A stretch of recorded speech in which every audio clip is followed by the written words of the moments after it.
लेकिन ये आज हमारे पास है टॉपिक नंबर 40 और टॉपिक नंबर 41। तो इसमें दोनों में एक ही थ्योरम है, इन दोनों को प्रूव करेंगे। थोड़ी सी ट्रिकी प्रूव थ्योरम है, तो प्रूव तो इनको करेंगे, लेकिन थोड़ा सा इनमें ट्रिक इस्तेमाल होगी, तो आपने थोड़ा से और से इनको समझना है। तो थ्योरम नंबर 1 है हमारे पास टॉपिक नंबर 40 में। हमारे पास गिवन है कि अगर हमारे पास आउटर मेजर ऑफ ई आपके पास गिवन हो 0 इक्वल के, और ई आपके पास सबसेट हो रियल लाइन का, तो ये आपने बताना है कि ये जो आपके पास ई है ना, ये आपके पास मेजरेबल है। ई के मेजरेबल होने के लिए हमें जो डेफिनेशन पड़ी थी, वो डेफिनेशन हमारे पास क्या थी कि अगर आप आउटर मेजर लेना सेट ए का, वो आपके पास इक्वल आ जाए outer measure of A intersection E plus outer measure of A intersection ई के कम्प्लीमेंट के। तो अगर ये सारी डेफिनेशन आपके पास फुलफिल हो जाए, तो आप कहते थे कि आपके पास ये जो ई है ये आपके पास मेजरेबल है। ठीक है, अब हमने इस ई को मेजरेबल प्रूव करना है, और हमें ये चीज़ गिवन है कि ई का आउटर मेजर आपके पास 0 है। ठीक है, अब आपको पता है कि कोई भी आप सेट लें, सेट आप लें ई, ठीक है, इसका इंटरसेक्शन लें किसी भी सेट के साथ, इसका अगर एक साथ इंटरसेक्शन लेते हैं ना, तो इस इंटरसेक्शन में वो सारे एलिमेंट आएंगे जो ई के अंदर भी हैं और ए के अंदर भी हैं। तो ये आपके पास सब सेट बनेगा ई का, ए का भी बनेगा, लेकिन हमने यहाँ पे ई का यूज़ करना है, क्योंकि ई को हमने ये प्रूव करना है, तो हमने ये वाली कंडीशन को लेंगे। देखें, ये वाली कंडीशन हमने ली है। अब इस दोनों के ऊपर आउटर मेजर अप्लाई करिए दोनों तरफ। ठीक है, इस तरफ भी अप्लाई कर दिया और इस तरफ भी अप्लाई कर दिया। अब यहाँ पे देखें, ये तो हमने सेम ऐसे लिख दिया, और ये हमें गिवन है कि इक्वल है 0 के। यहाँ पे देखें, इसकी जगह हमने 0 लिख दिया। ठीक है, अब हमारे पास आ गया कि outer measure of A intersection E आपके पास है लेस देन 0 के। ठीक है, लेकिन हमें पता है कि किसी भी चीज़ का आउटर मेजर आपके पास नॉन नेगेटिव होता है, मतलब greater than or equal to 0 होता है। ठीक है, ये जहाँ से मैयर हमने स्टार्ट किया था, वहाँ पे हमने पढ़ी थी कि आउटर मैयर आपके पास greater than or equal to 0 होता है। तो इक्वेशन नंबर 1 और इक्वेशन नंबर 2 से हम लिख सकते हैं कि outer measure of A intersection E आपके पास इक्वल आ गया 0 के। ठीक है, इसको हमने इक्वेशन नंबर 3 का नाम दे दिया है। इसको इक्वेशन नंबर 3 का नाम देने के बाद अब हमने क्या किया, ए का इंटरसेक्शन लिया है। अब ए का इंटरसेक्शन लिया है ई के कंप्लीमेंट के साथ। क्यों लिया है? क्योंकि हमें ये तो आ गई, अब सेकंड हमें जो टर्म चाहिए वहां पे ई का कंप्लीमेंट चाहिए, तो इसका कंप्लीमेंट चाहिए। तो ये आपके पास सब सेट होंगे। ए का भी, ये आपके पास जो इंटरसेक्शन है, कि आपके पास ए का भी सबसेट होगा और ई के कंप्लीमेंट का भी सबसेट होगा। ठीक है, अब हमें ए चाहिए, तो हम इसको ए लिखेंगे। ये हमने ये लिख लिया। ठीक है, अब दोनों तरफ आउटर मेजर अप्लाई किया। ठीक है, यहाँ पे भी अप्लाई कर दिया, यहाँ पे भी अप्लाई कर दिया। तो इसको हम ऐसे भी लिख सकते हैं। ठीक है, ये हमारे पास लिखा हुआ है कि outer measure of A intersection E complement हमारे पास छोटा है आउटर मेजर ऑफ ए के। हम इसको लिख सकते हैं आउटर मेजर ऑफ ए आपके पास बड़ा है outer measure of A intersection E complement के। इसको इक्वेशन नंबर 4 का नाम दे दिया। अब हमारे पास इक्वेशन नंबर 3 और 4 को अगर ऐड कर दे, तो इक्वेशन नंबर 3 और 4 को ऐड करें, तो इसके लेफ्ट हैंड साइड पे 0 है, इसके लेफ्ट हैंड साइड पे outer measure A plus outer measure of A है, तो दोनों ऐड होकर आउटर मेजर ऑफ ए आ जाएंगे। इसके राइट और इसके राइट को जब ऐड किया, तो हमारे पास ये आ गई है। ठीक है, अब यहां तक कितनी आ गई है। अब आगे चलते हैं। अब ये हमारे पास जो रिजल्ट आया है ना, इसको यहाँ पे हमने लिख दिया है। ठीक है, अब इसको हमने यहाँ पे लिख दिया है, बल्कि दोनों को ऐड करने के बाद, सॉरी, यहाँ पे ग्रेटर देन का साइन था, तो ग्रेटर देन का साइन आएगा। ठीक है, तो ग्रेटर देन हमारे पास ये कंडीशन थी कि आउटर मेजर ऑफ ई होने के लिए ये हमारे पास होनी चाहिए। तो हमारे पास हमने यहाँ पे टॉपिक नंबर 36 या 37 में पढ़ा था कि हमारे पास लेस देन का साइन यहाँ पे जो आता है, वो तो हमारे पास यूनिवर्सली होता है। ठीक है, और अगर हमारे पास ग्रेटर देन और इक्वल टू का साइन हम प्रूव कर दे, तो हमारे पास ये मेजरेबल हो सकता है। तो हमने ग्रेटर देन और इक्वल टू का साइन प्रूव कर दिया, तो हम इससे आप कह सकते हैं कि ये आपके पास मेजरेबल है। ठीक है, हमने जो थ्योरम प्रूव करना था वो आपका प्रूव हो चुका है। अब next topic number 41। Topic number 41 में हमारे पास एक थ्योरम है कि union and intersection of two measurable sets is measurable. आपके पास दो मेजरेबल सेट्स हैं। ठीक है। उनका यूनियन लें तो वो भी आपके पास मेजरेबल आना चाहिए, उनका इंटरसेक्शन लें तो वो भी आपके पास मेजरेबल आना चाहिए। तो इसके प्रूफ के लिए हमने क्या किया, हमने कोई भी सेट ले लिया ए जो कि रियल नंबर का सबसेट है, ठीक है, और ई हमने एक सेट लिया जो कि आपके पास मेजरेबल है, ठीक है। अब ई के मेजरेबल होने के लिए हमारे पास क्या कंडीशन होती थी, मेजरेबल की ये डेफिनेशन के आउटर मेजर ऑफ ए आपके पास इक्वल होता था इसके, तो यहाँ से अगर यहाँ पे ई है और यहाँ पे ई का कम्प्लीमेंट है तो हम कह देते हैं कि ई आपके पास मेजरेबल है, ठीक है। अब हमने दो सेट ले लिए कोई भी से, E1 और E2, हमने कह दिया कि ये दोनों मेजरेबल हैं, ठीक है, ये खुद से लिए और इनका यूनियन प्रूव करेंगे कि ये मेजरेबल है। ये आपने प्रूव करना है कि दो सेट आपके पास मेजरेबल है और उनका यूनियन आपके पास मेजरेबल है। तो ये दोनों सेट हमने ले लिए और इनका यूनियन प्रूव करेंगे कि ये आपके पास मेजरेबल है, ठीक है। अब इस कंडीशन को लेके चलते हैं, आउटर मेजर ऑफ ए आपके पास ये चीज़ आपने प्रूव करनी है।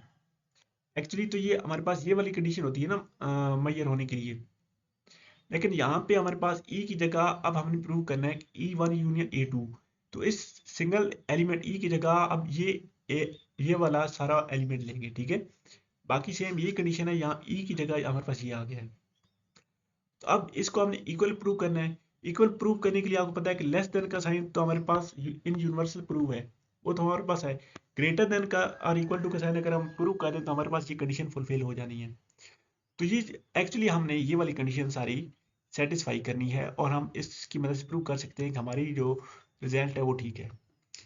अब हमने ये चीज़ लेनी है, अब इसकी राइट हैंड साइड लेते हैं, तो इसकी राइट हैंड साइड हमारे पास इसकी इक्वल आ गई है। अब यहाँ पे थोड़ी सी ट्रिक इस्तेमाल होनी है, ठीक है, यहाँ पे अब थोड़ी सी ट्रिक इस्तेमाल होनी है। अब यहाँ पे देखें E1 यूनियन E2 है, ठीक है।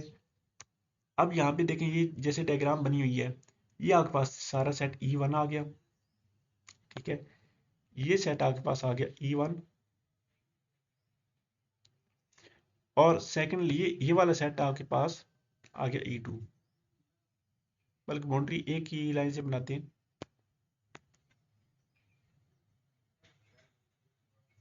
ये वाला सेट आपके पास आ गया E2,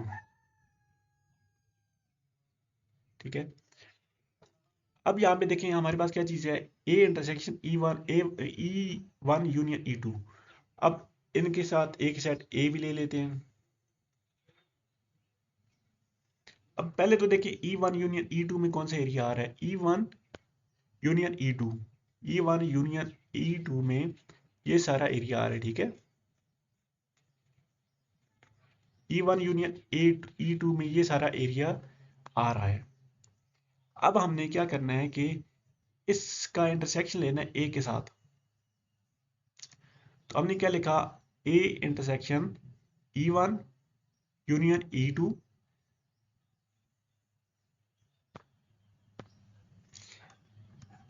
ए इंटरसेक्शन E1 यूनियन E2, ठीक है।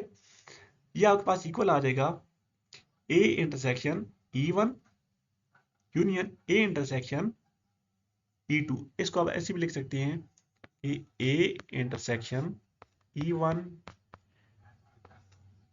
यूनियन E2 आपके पास आ गया ए intersection E1 union A intersection E2, ठीक है। ये चीज है हमारे पास। तो ये देखिए आपके पास A intersection A1 union A intersection. अब E2 की जगह हमने लिखा E1 minus E2 minus E1। अच्छा, ये हमने क्यों लिखा, इसके लिए अब थोड़ी सी ट्रिक इस्तेमाल होनी है, ठीक है। E2 है ना हमारे पास, E2 हमारे पास ये वाला एरिया है सारा, ठीक है। अब E2 आपके पास, तो अब यहाँ पे देखें E2 माइनस E1 की जगह हम लिख सकते हैं E2 इंटरसेक्शन E1 कम्प्लीमेंट। तो ये एक सिंपल सी प्रॉपर्टी होती है, तो उसको हमने यूज़ किया, या इसको हम ऐसे भी लिख सकते हैं E1 कम्प्लीमेंट इंटरसेक्शन E2, ठीक है। तो हम ये इस वाली प्रॉपर्टी को यूज़ करेंगे। तो अब यहाँ पे देखें इस सारी की जगह हमारे पास क्या आ गया, एम स्टाइरिक वैसी है, और इंटरसेक्शन E1 यूनियन E2 इसकी जगह हमारे पास आ गया ए intersection E1 union A intersection, इसकी जगह अब ये आ गया, ठीक है। ये हमने लिख दिया, और ये वाली सारी लाइन हमने सेम ऐसी लिख दी है, ठीक है। अब यहां तक हम आ चुके हैं। अब नेक्स्ट आगे देखें,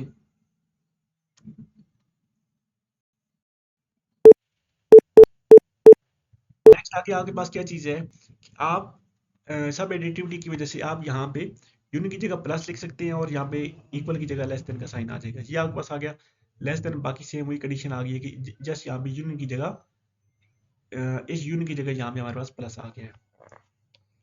अब हमें पता है कि ई आपके पास में E2 आपके पास में वेरिएबल है, ठीक है। हम क्या लिखते थे, हमारे पास ई के वेरिएबल होने के लिए एक जो डेफिनेशन होती थी, मैं एक दफा डेफिनेशन यहाँ पे लिख देता हूँ कि आपके पास आउटर मेजर ऑफ ए आपके पास इक्वल होता था ए इंटरसेक्शन E1, इसका आउटर मेजर था एम स्टेरिक, यहाँ पे sorry, well as M asterisk of A intersection E complement. तो यहाँ पे देखें आपके पास पहला एलिमेंट ए होता था, सेकंड एलिमेंट ई इंटरसेक्शन, पहला एलिमेंट ए, सेकंड एलिमेंट ई इंटरसेक्शन। तो यहाँ पे अगर पहले एलिमेंट हम ये वाला लें, पहला एलिमेंट अगर हम लें ए इंटरसेक्शन ई कम्प्लीमेंट, इसको एक ही एलिमेंट ए की जगह दे दे, ए इंटरसेक्शन ई 1 कम्प्लीमेंट। ए हम सोचें कि आपके पास ए है, इंटरसेक्शन E2 हम सोचें कि आपके पास ई है, प्लस एम स्टेरिक वैसे ही आ रहा है, या आपके पास सेम वैसा एलिमेंट ए इंटरसेक्शन E1 जिसको हमने ए का नाम दिया इंटरसेक्शन अब E2 का कम्प्लीमेंट, ठीक है, वही चीज आ रही है। तो अब आप इस, ये आपके पास क्या होता था, पहले एलिमेंट की आउटर मेजर की इक्वल होता था। तो हम यहाँ पे हमारे पास पहला एलिमेंट क्या आ रहा है, ए इंटरसेक्शन E1, इस इस सारी लाइन की जगह हम क्या लिख सकते हैं, ए इंटरसेक्शन E1 का आउटर मेजर। तो ये हमने लिख दिया outer measure of A intersection E1, इसको हम टेस्ट एलिमेंट लिया और E2 आपके पास मेजरेबल आ गया, ठीक है, ये आपके पास इक्वल आ गए सारे के, ठीक है। तो इस प्रॉपर्टी को हमने यूज किया है, तो राइट हैंड साइड आपके पास इक्वल आ गई ए इंटरसेक्शन E1, ए टर्म ऐसी आ गई, प्लस इस सारी की जगह, इस सारी की जगह आपके पास आ गया outer measure of A intersection E1, ठीक है। ये आपको समझ आ गई होगी, मैं इसको रिमूव कर देता हूँ। अब हमें पता है कि E1 आपके पास मेजरेबल है, ठीक है, E1 आपके पास मेजरेबल है। अब यहाँ पे देखें इस सारी लाइन की मदद से ये अभी हमारे पास जो आई है, यहाँ पे देखें आपके पास अगेन अगर वही प्रॉपर्टी आप यूज करें, इसको आप पहला एलिमेंट लें, ठीक है, इसको बल्कि ठीक है, यहाँ तक हम पहुंच गए, यहाँ तक हम पहुंच गए। अब हमारे पास E1 आपके पास मेजरेबल है, ठीक है, E1 आपके पास मेजरेबल है कैसे, अब यहाँ पे देखें आपके पास पहला एलिमेंट ए आ रहा है, सेकंड एलिमेंट E1, और यहाँ पे देखें E1 का कम्प्लीमेंट। तो आप इस सारे को लिख सकते हैं, इस सारे की जगह आप लिख सकते हैं कि आउटर मेजर ऑफ ए, ठीक है, सेम वही यहाँ पे जस्ट E1 है ना, वहाँ पे ई होता था, और ई हम कहते थे कि ये आपके पास मेजरेबल है, तो यहाँ से आप देख सकते हैं कि E1 है तो E1 आपके पास मेजरेबल है, और इसको आप लिख सकते हैं कि आपके पास इस सारे की जगह आप लिख सकते हैं आउटर मेजर ऑफ ए। तो इस सारी की जगह हमने लिख दिया आउटर मेजर ऑफ ए, तो हमारे पास राइट हैंड साइड आपके पास लेस देन आ गई है आउटर मेजर ऑफ ए के, ठीक है। तो यहाँ से अगर आप देखें आपके पास राइट हैंड साइड आपके पास लेस देन आ गई है इसके, ठीक है। इसको हम आप ऐसे भी लिख सकते हैं कि M outer measure of A आपके पास ग्रेटर देन ऑफ सारी राइट हैंड साइड आपके पास आ गई है, ठीक है। लेस देन के लिए हमारे पास यूनिवर्सल प्रूफ है और ग्रेटर देन के लिए हमने प्रूव कर लिया, तो इसका मतलब है आपके पास ये इक्वल आ गई है। इक्वल आने का क्या मतलब है कि आपके पास ये जो सेकंड एलिमेंट है E1 यूनियन E2 ये आपके पास मेजरेबल है, ठीक है। ए इंटरसेक्शन यहाँ पे सेकंड एलिमेंट देखेंगे, यहाँ पे सेकंड एलिमेंट का कम्प्लीमेंट है, तो ये आपके पास मेजरेबल आ गया, ठीक है। इसका मतलब हमारे पास जो यूनियन है E1 यूनियन E2 ये आपके पास मेजरेबल आ चुकी है, ठीक है। अब देखें हमारी क्या कंडीशन थी कि E1 अगर E2 अगर मेजरेबल हो तो इनका यूनियन हमारे पास मेजरेबल आ चुका है। अब हमने प्रूव करना है कि इनका इंटरसेक्शन भी आपस में मेजरेबल है, ठीक है। इनका इंटरसेक्शन मेजरेबल प्रूव करने के लिए हमें पता है कि अगर आपके पास एक एलिमेंट, अगर आपके पास एक एलिमेंट E है, ठीक है, E अगर आप हम कहते हैं ये आपके पास मेजरेबल है, तो हमें पता है हमने एक थ्योरम पढ़ा था कि उसका E का कम्प्लीमेंट भी आपके पास मेजरेबल होगा, अब हमारे पास यहाँ पे हमने क्या प्रूव किया है कि E1, बल्कि मैं इसको थोड़ा सा पीछे लिख देता हूँ ताकि आपको ये चीज़ समझ आ जाए। हमने अब प्रूव किया है कि E1 यूनियन E2 ये आपके पास में वेरिएबल है, ठीक है। अब इस सारे का अगर कंप्लीमेंट लें, इस सारे का कंप्लीमेंट आपके पास क्या आ जाएगा, E1 union E2 all complement. तो ये आपके पास आ जाएगा E1 intersect E1 complement intersection E2 complement, ठीक है। अब आपको पता है E1 भी आपके पास, आपको पता है कि जब E1 का कंप्लीमेंट आपके पास वेरिएबल है तो E1 आपके पास में वेरिएबल है, ठीक है। तो इसकी जगह आप लिख सकते हैं E1 इंटरसेक्शन। इसी तरह E2 के लिए भी सेम कंडीशन यूज करेंगे E2। तो देखिए आपके पास ये चीज़ आ चुकी है। तो अब हम हमारे पास ये भी रिजल्ट आ गया कि आपके पास इनका इंटरसेक्शन भी वेरिएबल आ चुका है, ठीक है। अब हमारे पास प्रूव हो चुका है कि अगर हमारे पास दो सेट हैं E1 और E2, दोनों वेरिएबल हैं, तो उनका यूनियन भी आपस में वेरिएबल होगा और उनका इंटरसेक्शन भी आपस में वेरिएबल होगा। तो यहाँ तक था लेक्चर 1। मिड टर्म के लेक्चर यहाँ तक आई होप सो ख़त्म हो गए हैं। तो फाइनल लेक्चर के साथ मिलेंगे मिड टर्म के बाद। तब तक के लिए टेक केयर, अल्लाह हाफिज़।